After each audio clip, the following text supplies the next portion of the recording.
ನಮಸ್ಕಾರ. ಎಲ್ಲರಿಗೂ ಶುಭ ಹಾರೈಸುತ್ತಾ ಕ್ವಿಕ್ಕಾಗಿ ಫಾಸ್ಟಾಗಿ ಆಗುವಂಥ ಚಪಾತಿಗೆ ರೈಸ್ಗೆ ಎಲ್ಲನೂ ಸರಿ ಹೊಂದುವಂಥ ಗ್ರೇವಿ ಮಾಡೋಣ. ಇವತ್ತು ಒಂದು ಪಾತ್ರೆ ತಗೊಂಡು ಒಂದು ಸ್ವಲ್ಪ ಹಸಿ ಬಟಾಣಿನ ತೊಳೆದಿಟ್ಟಿರೋ ಹಸಿ ಬಟಾಣಿನ ಸ್ವಲ್ಪ ಹಾಕ್ಕೊಂಡು ಒಂದು ಸ್ವಲ್ಪ ಉಪ್ಪು ಹಾಕಿ ಮುಳುಗುವಷ್ಟು ನೀರು ಹಾಕಿ ಬೇಯಕ್ಕೆ ಇಟ್ಕೊಳ್ಳೋಣ.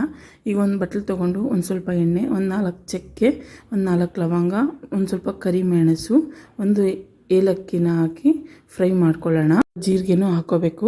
ಒಂದು ಸ್ವಲ್ಪ ದಪ್ಪ ದಪ್ಪ ಹಚ್ಚಿಟ್ಕೊಂಡಿರುವಂಥ 2 ಈರುಳ್ಳಿ, ಒಂದು ಸ್ವಲ್ಪ ಬೆಳ್ಳುಳ್ಳಿ, ಖಾರಕ್ಕೆ ಮೆಣಸಿನ್ಕಾಯಿ, ಶುಂಠಿ, ಒಂದು 10 ಗೋಡಂಬಿನ ಹಾಕಿ ಚೆನ್ನಾಗಿ ಫ್ರೈ ಮಾಡ್ಕೋಬೇಕು. ತಣ್ಣಗಾದ್ಮೇಲೆ ಒಂದು ಮಿಕ್ಸಿ ಜಾರ್ ತೊಗೊಂಡು ಗ್ರೈಂಡ್ ಮಾಡ್ಕೋಬೇಕು. ಈಗ ಅದೇ ಬಟ್ಲನ್ನ ಇಟ್ಕೊಂಡು ಒಂದು ಸ್ವಲ್ಪ ಎಣ್ಣೆ, ಸಣ್ಣಕ್ಕೆ ಹಚ್ಚಿಟ್ಕೊಂಡಿರುವ ಮೆಂತ್ಯ ಸೊಪ್ಪನ್ನ ಹಾಕಿ ಹಸಿ ವಾಸನೆ ಹೋಗೋವರೆಗೂ ಹುರ್ಕೋಬೇಕು. ಈಗ ಬೇಯಿಸಿಟ್ಕೊಂಡಿರ್ತೀವಲ್ಲ ಬಟಾಣಿ, ಅದನ್ನು ಕೂಡ ಹಾಕ್ಕೊಂಡು ಒಂದು ಸ್ವಲ್ಪ ಹಾಲು ಹಾಕ್ಕೊಂಡು ಒಂದು ಸ್ವಲ್ಪ ಗರಂ ಮಸಾಲ, ರುಚಿಗೆ ತಕ್ಕಷ್ಟು ಉಪ್ಪನ್ನ ಹಾಕಿ ಚೆನ್ನಾಗಿ ಕುದಿಸ್ಕೊಂಡ್ರೆ ಮೆಂತ್ಯ ಸೊಪ್ಪಿನ ಬಟಾಣಿ ಗ್ರೇವಿ ರೆಡಿ ಆಗುತ್ತೆ. Thank you.